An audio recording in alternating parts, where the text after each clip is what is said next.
drone warfare was first seen, I think, in Mexico. You saw drones dropping bombs and shit like that in Mexico before the Ukrainian conflict. But they got really good at it. The Ukrainians have fucking taken that shit to an art form. There are Mexican nationals fighting for their foreign services, their foreign brigades in the Ukraine. And some of them have gone into that route, drone operators. And some of them are coming back. And you started seeing this sudden sophistication. It used to be bomblets dropped from these commercial drones, and the explosives in them were probably mining level explosives. Start seeing these bomblets made, and they were more reminiscent of Colombian explosives or IRA era explosives.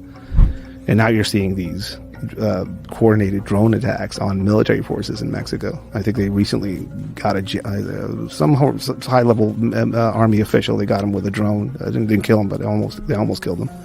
So we started seeing these drones now being operated as scouts, so you can't get close to them because these drones are in the sky.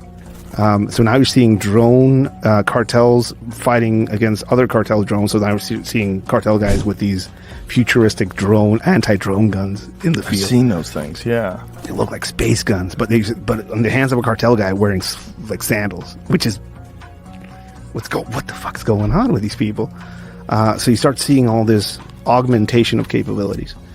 This single cartel now has all of this history behind it, all of these lessons behind it, all of this training behind it, all this technology, and it is poised to punch a hole right through its territory and go up north into the United States, right? There are no segments of the border wall currently that are actually controlled or a city that is controlled by the new generation cartel that is on the border. That's not the case now. But there are places that are starting to maybe look like they're going that way. Tijuana being one of them, where I'm from. You start seeing the last remaining sons of El Chapo Guzman that are free. Archivaldo is the strongest one. And his faction of Los Chapitos, as what they call themselves, this past year announced that they had reached an alliance with this new cartel, this new generation cartel. So it's a cohesive force, and they had historical ties and a part of the border that they owned already that they inherited from their dad.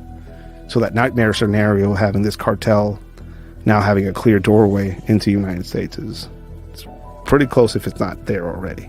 And how wild would it be if the border was still wide open?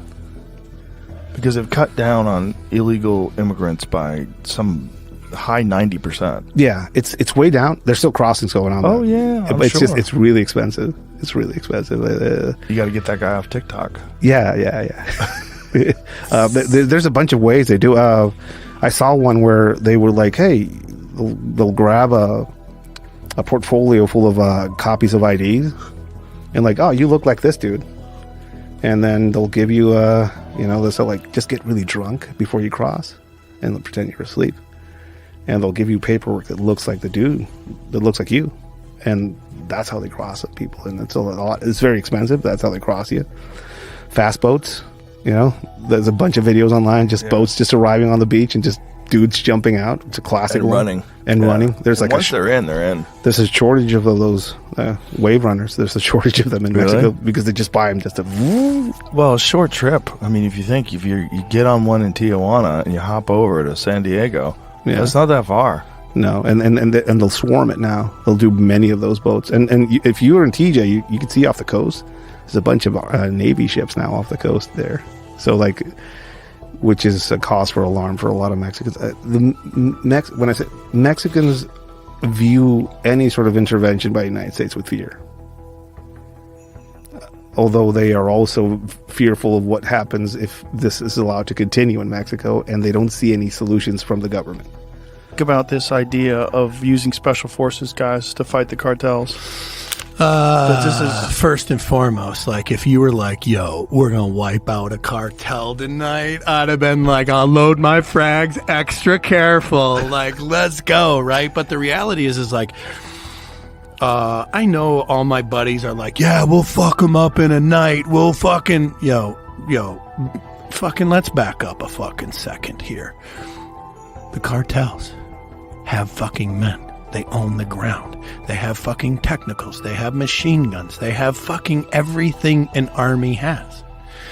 Right? And they've had decades to train waiting for this. Number 2.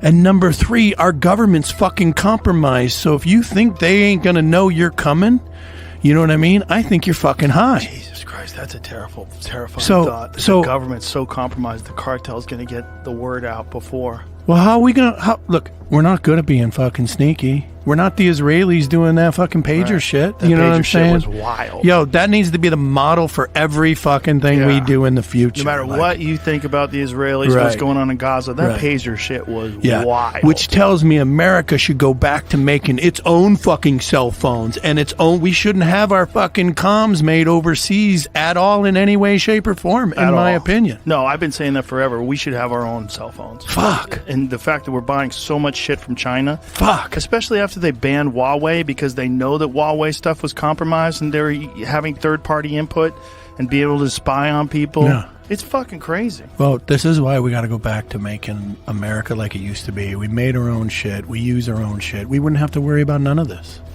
Yeah. It's a very strange thing what's happening in this country where China's allowed to buy land that's near military bases.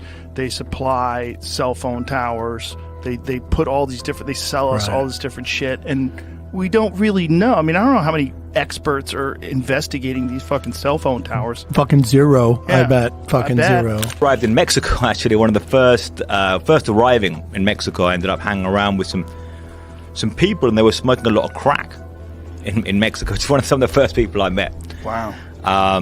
I went down to the beach, like backpacking down to the beach, and these people were smoking crack, and I was like, this is kind of strange. I didn't know there's people smoking crack down here.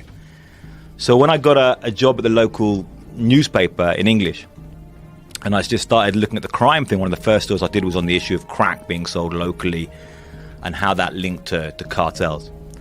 And then very soon, just very, very quickly, I just fell in right away. Like I said, all these things happen by accident. I just fell into covering the crime beat. And this is going back to 2001. So 2001, that was the same year that Chapo Guzman escaped from prison. Then I was calling a lot then to a great journalist from Tijuana, Jesus Blanconelas, a real legend from Tijuana, who survived the shooting by cartels. And phoning him up all the time, just getting him to give me information, give me tips. And that was how it really started. Another big story I did back in those days was the court-martial of some generals for drug trafficking. And that was really where it began back then.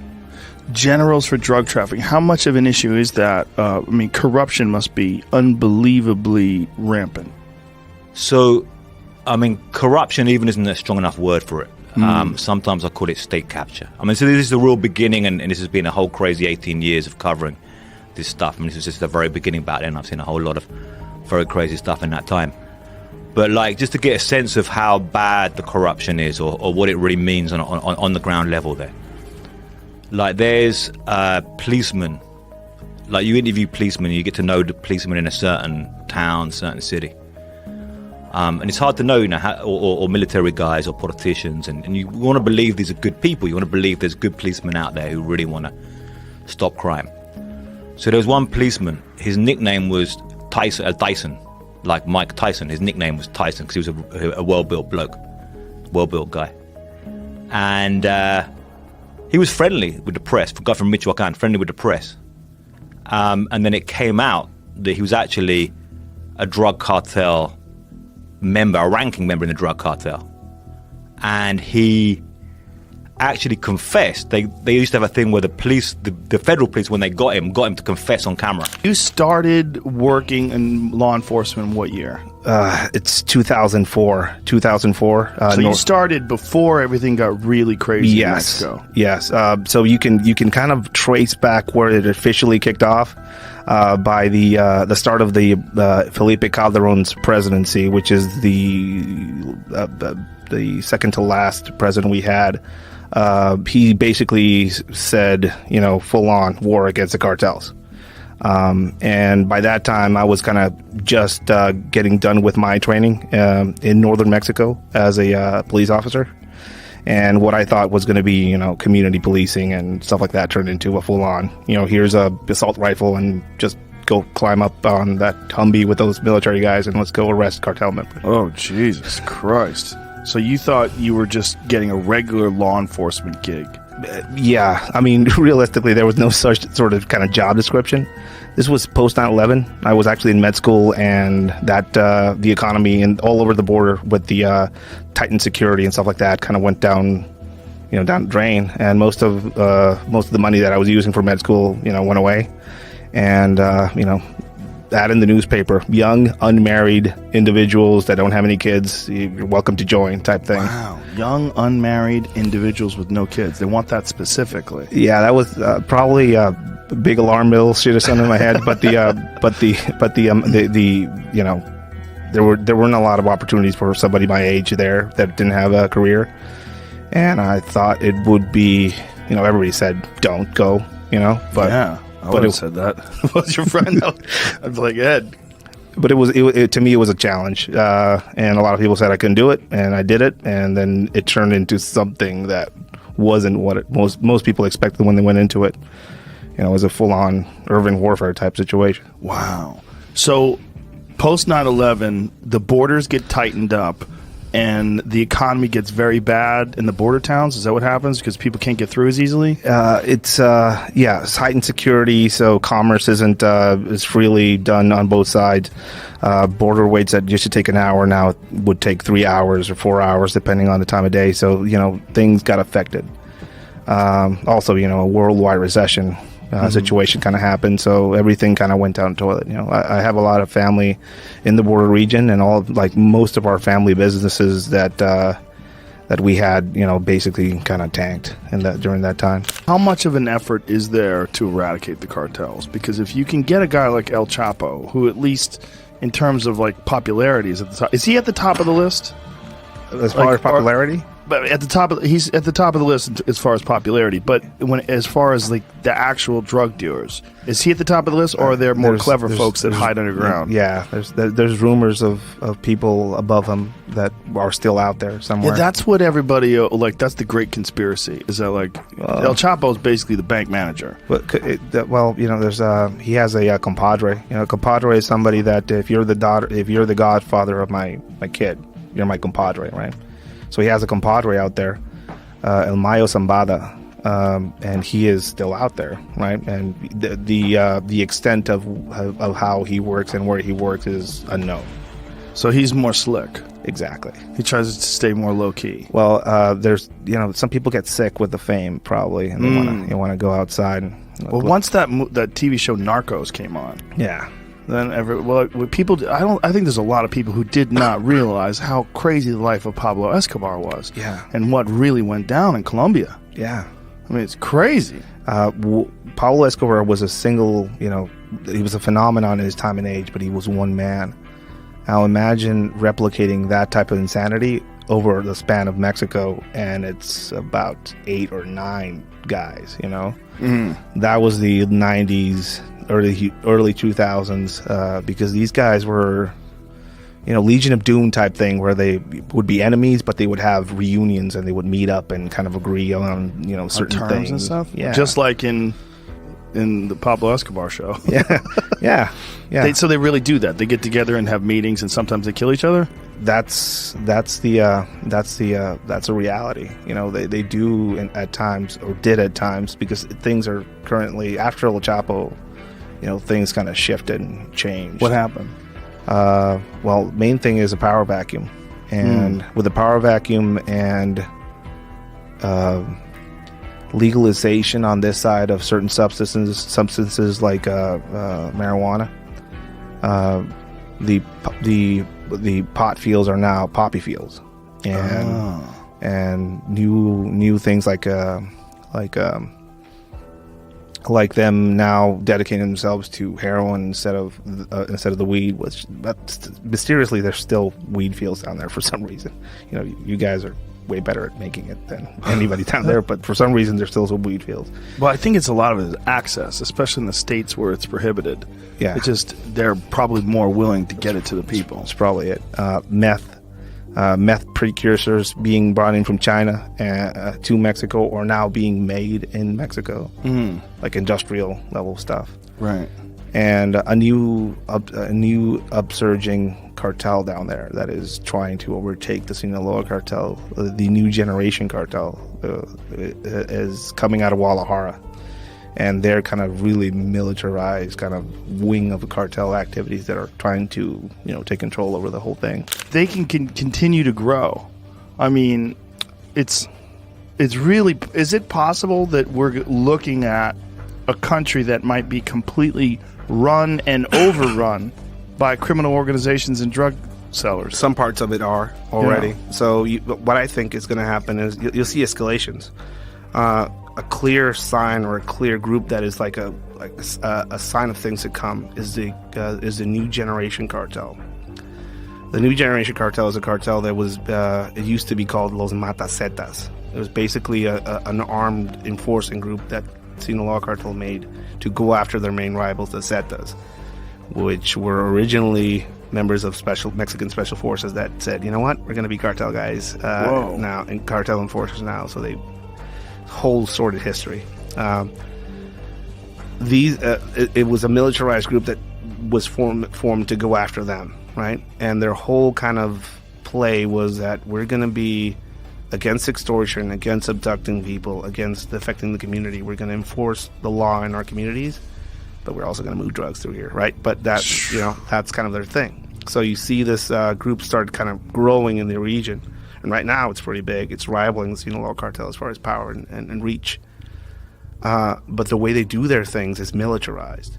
It's very militaristic and kind of paramilitary, and it kind of reminds me a little bit of the FARC groups in Colombia.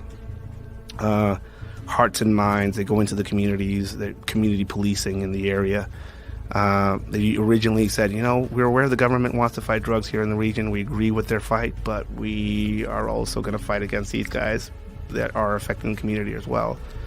And they have like groups of people. They have training camps, militaristic training camps, where they recruit people, they take them there, and they're being trained in guerrilla warfare and shooting. And apparently there's some SF guys from the U.S. that advise them. So that's the next thing, the escalation of a simple ragtag group of cartel guys enforcing a region to an actual cohesive paramilitary group, now trying to vie for control, not just of the drug routes, but also of the populace and the confidence that the populace has in them. So it could turn political at some point, right? It's considered to be the earliest high culture of Central America. In the lively streets of Mexico's bustling metropolis, revelations about its intricate history often remain hidden, awaiting discovery. Considering its complex past, it is quite possible that beneath the busy streets lies an intriguing archaeological secret waiting to rewrite Mesoamerican records. What untold mysteries might lie beneath the surface of Mexico City? How might these hidden secrets reshape our understanding of the past? From the architectural marvel of the Tenochtitlan Tunnel to the chilling remnants of Aztec sacrificial sites, join us on a journey to uncover how scientists discovered something terrifying hidden in Mexico.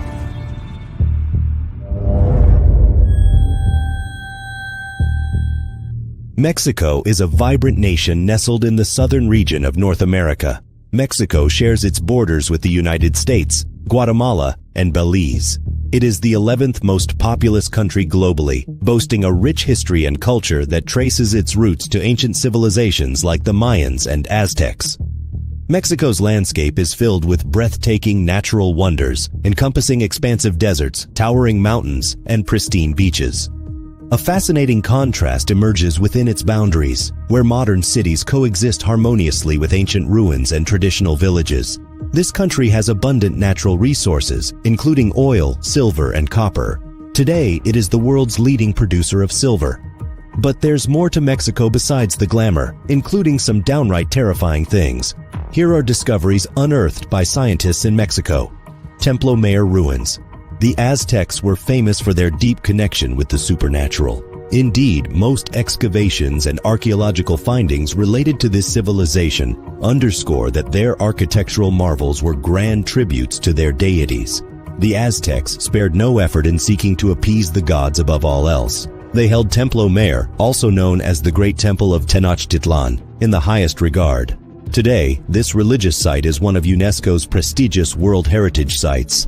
Since the last quarter of the 20th century, dedicated archaeological efforts in the region have unveiled the wonders of this enigmatic civilization. Led by the renowned archaeologist Eduardo Matos Moctezuma, these endeavors yielded detailed understandings of the religious and secular aspects of Aztec life.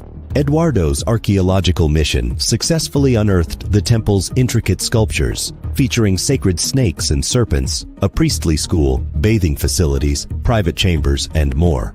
Yet, despite these significant discoveries, a substantial part of Aztec civilization still lies beneath Mexico's bustling modern life. There is much to unravel regarding ancient Mexico's bizarre, blood-soaked, and captivating religion. If you ever have the opportunity to visit this historic temple, you'll be astounded by what locals say about it. In many ways, Templo Mayor is considered one of the most haunted sites in Mexico. Many visitors have reported experiencing eerie sensations while walking on this controversial temple. They find it challenging to explain, but it leaves them deeply unsettled. It often prompts a strong urge to leave immediately, as if something dreadful has happened or is about to occur. To add to the mystique, some locals have consistently mentioned sightings of dark shadows in the vicinity. While these accounts could be folklore or elaborate hoaxes, the rituals of the Aztec religion may give one pause for thought. The ancient Mexicans were known to sacrifice humans to appease their gods. The priests carried out these gruesome acts on various individuals, from enslaved people to prisoners, in the most brutal manner imaginable. Their hearts would be ceremoniously torn out and raised into the air as an offering to the gods. Archaeological records indicate that the temple's opening ceremony marked the commencement of these ritualistic sacrifices. During the peak of these ceremonies, an astonishing 4,000 prisoners of war would become offerings to the deities. It was also a stern and chilling message to neighboring tribes that might have harbored hostile intentions towards the Aztecs. If the battle turns in our favor, we have the most inhumane punishment in store for you. While our understanding of the ancient Aztec religion remains frustratingly incomplete, it is evident that such practices no longer exist within the indigenous Mexicas. By the 16th century, the inhumane religious rituals of the civilization had completely disappeared.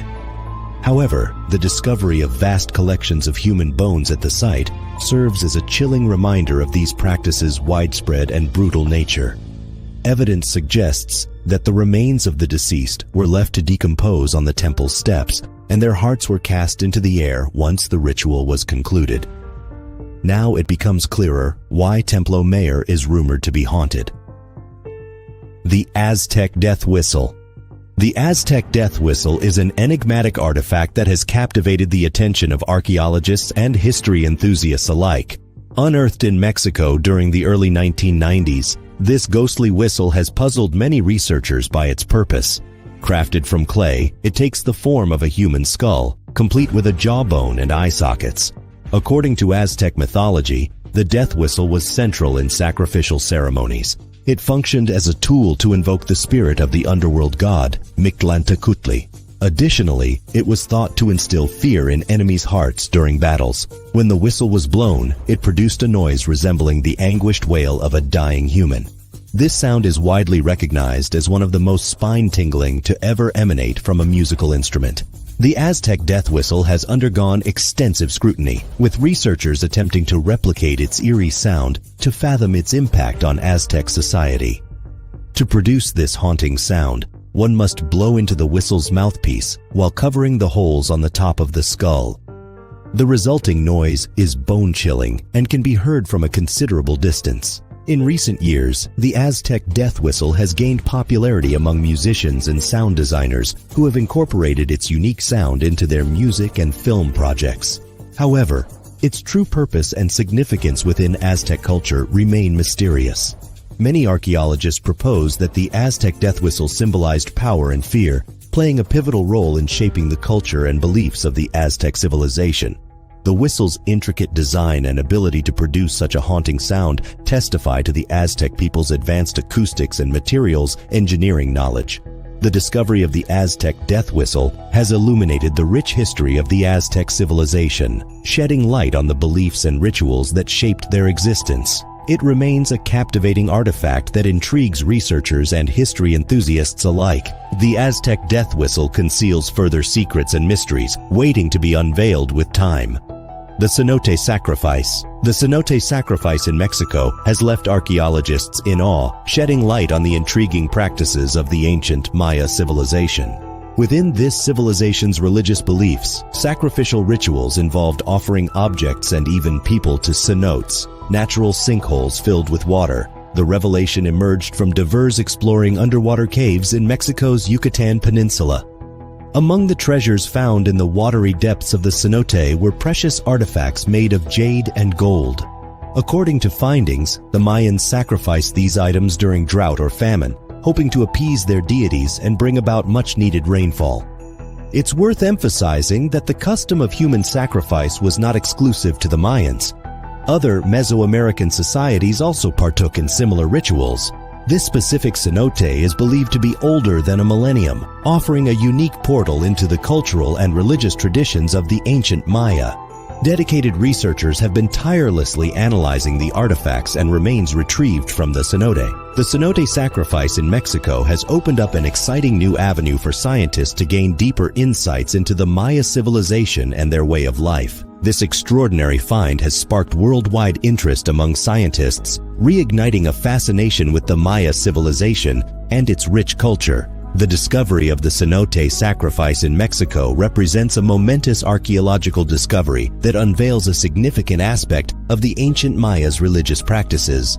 Furthermore, it underscores the importance of preserving cultural heritage sites, with the potential for ongoing research to unveil additional dimensions of Mayan customs and traditions. Mapimi Silent Zone, Durango. Did you know that Mexico has its equivalent of the Bermuda Triangle? It's called the Mapimi Silent Zone in Durango and is renowned for being one of the country's most peculiar and mysterious regions. While no aircraft have disappeared here, the area is known for its strange phenomena, leaving locals and visitors with an eerie feeling. In the Mapimi Silent Zone, unusual occurrences are common. Radio frequencies mysteriously vanish, and mobile phone signals become nearly non-existent. Getting assistance can be a significant challenge if you have a flat tire in this area. Before dismissing these incidents as mere conspiracy theories, it's important to note that numerous unexplained events have occurred here, leading many to believe that supernatural forces might be at work. Locals have reported experiencing phenomena that defy scientific explanations, and paranormal theories often seem like the most reasonable explanations. A striking parallel to the Bermuda Triangle emerged when tourists and locals discovered that compasses do not seem to function within this region. Many have attempted to use them, but their most reliable navigation tools fail to work, creating a sensation as if the place is trying to trap them indefinitely. Despite people managing to leave the Mapimi Silent Zone without incident, most opt not to return. The region lacks cellular network coverage, and radio signals are significantly disrupted. In 1966, an oil exploration company tried to establish a communication channel using radios, but the region's abnormal behavior earned it the nickname Silent Zone. What truly unsettles people in this area is the haunting legend of a blonde woman whose ghost is said to wander the main roads of the Mapimi Silent Zone. Multiple tourists and locals have shared similar stories of a blonde woman approaching passing cars and requesting water. Some drivers stop to help her while others are too apprehensive to do so. Regardless of the driver's response, the woman vanishes into thin air as if she were never there. However, this legend is the beginning of the region's mysterious stories. The Mapimi Silent Zone has gained local celebrity status, attracting wild theories about its eerie atmosphere. Alien enthusiasts and extraterrestrial hunters believe that astrological influences are at play here. The region's natural frequency is atypical and has caused significant psychological distress for prolonged visitors. This theory of alien influence also suggests that following a series of meteor impacts, the area lost its appeal and was essentially transformed into an abandoned cemetery. The Mapimi Silent Zone has had its share of meteorite strikes, with 3 notable impacts occurring in the 20th century. specifically in 1938, 1958, and 1969. The alien invasion theory also gained traction following a significant incident involving the Air Force's Athena rocket. In 1970, this rocket was launched from Green River in Utah with the intended destination of New Mexico in the United States. However, to everyone's surprise, the rocket landed miles from its planned location in the heart of the Mapimi Silent Zone. This incident created quite a stir since the Air Force struggled to explain why the rocket had abruptly changed its course. People were understandably irritated, and it allowed alien enthusiasts to advance their theory. But whether you find these theories intriguing or outlandish, the enigmatic reputation of the Mapimi Silent Zone continues to endure. The Tula Archaeological Site. The Tula Archaeological Site in the Mexican state of Hidalgo is a testament to the ancient Toltec civilization.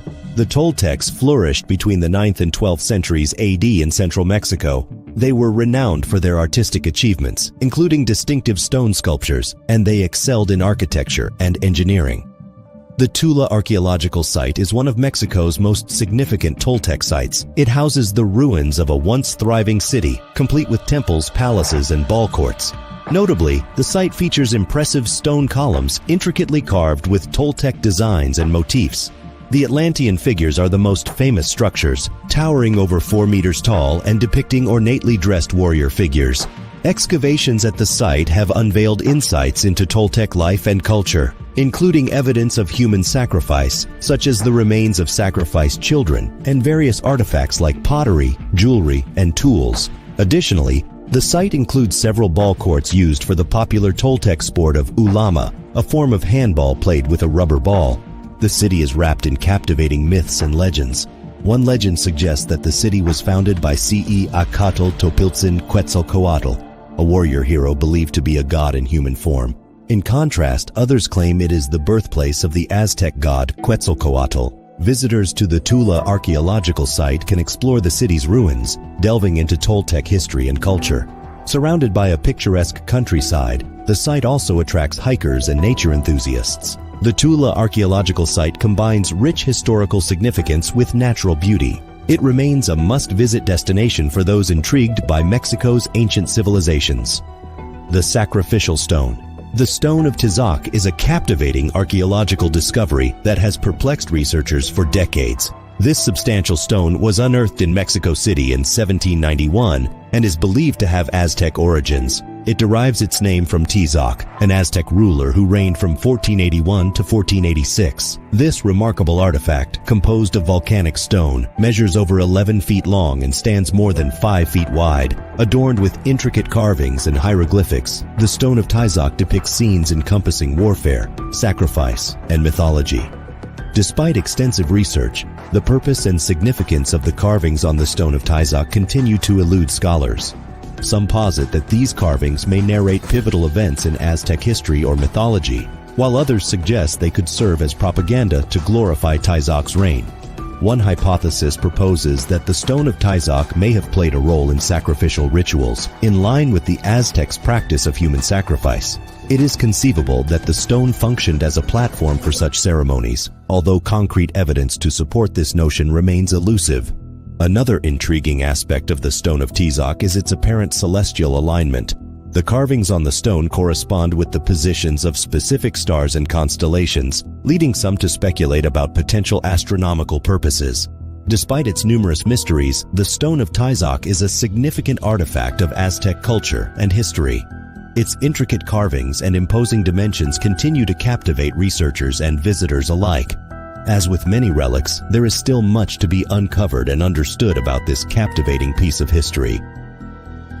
Tenochtitlan Tunnel. The Aztec Empire's people displayed incredible ingenuity regarding flood control in their grand capital, Tenochtitlan. Facing the challenges of rising waters and torrential rains, they developed a sophisticated flood control system of dikes and waterways to safeguard the city's inhabitants from flooding. Additionally, the city featured advanced dam systems to harvest rainwater while protecting low-lying areas from floods. However, the Spanish invaders who later arrived in the region didn't appreciate the significance and efficacy of this indigenous infrastructure.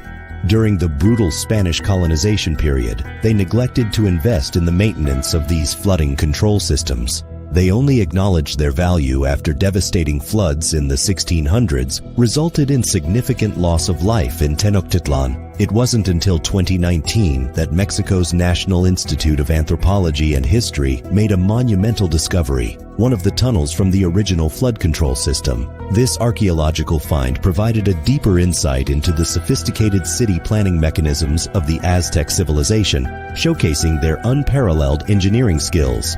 Additionally, the archaeological team uncovered pre-Hispanic glyphs within the tunnel, totaling 11 symbols, which carried profound historical significance. These tunnels were linked to the construction of the Albaradón de Ecatepec, and the non-Hispanic labor force from towns like Acatepec and Chicanotla left their mark on the structure. The archaeologists were thrilled with this groundbreaking discovery, which shed light on the collaboration between different communities in creating these engineering marvels. However, the tunnel had to be sealed off due to unforeseen circumstances, leading to speculations and conspiracy theories. Some wondered if hidden sinister secrets existed, while others pondered whether the tunnels were once used for nefarious activities. The actual reason for sealing the tunnel was more straightforward. The Mexican government lacked the necessary funds to conduct further research or preservation efforts. To prevent potential vandalism or deterioration, the decision was made to close the tunnel. Aztec Temple. As you leisurely walk through Mexico City, it's easy to overlook the hidden layers of history beneath your feet. In 2017, the National Institute of Anthropology and History made a groundbreaking discovery, unearthing the remnants of a colossal Aztec temple that once graced the vicinity of today's Zocalo Plaza. The institute conducted a series of excavations and unearthed a spacious temple dedicated to Hecate, the wind god worshipped by the Aztecs. The wind god held immense significance in Aztec religion, as he was seen as the creator who breathed life into humanity. Appeasing him was paramount, because if Hecate became displeased, it could lead to calamity and loss of life. Thus, this snakebird deity held a prominent position in the Aztec pantheon, explaining his temple's careful design and coiled snake-like appearance. Historical records indicate that the temple was used from 1481 to 1519, making it over 500 years old. However, the temple's history goes beyond spirituality and worship, as it is associated with the dark practice of human sacrifices aimed at pleasing Hecate.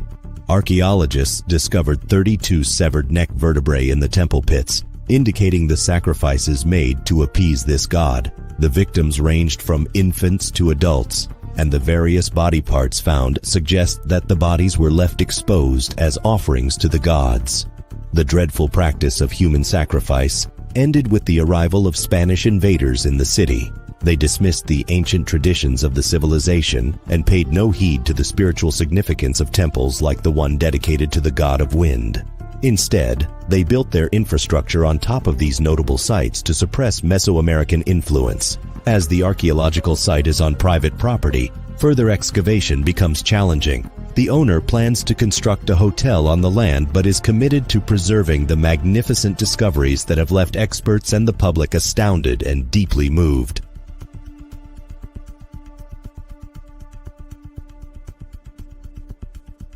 Thank you for watching another episode of Voyager. While you are still here, click on the video on your screen to see more mind-blowing videos like this one.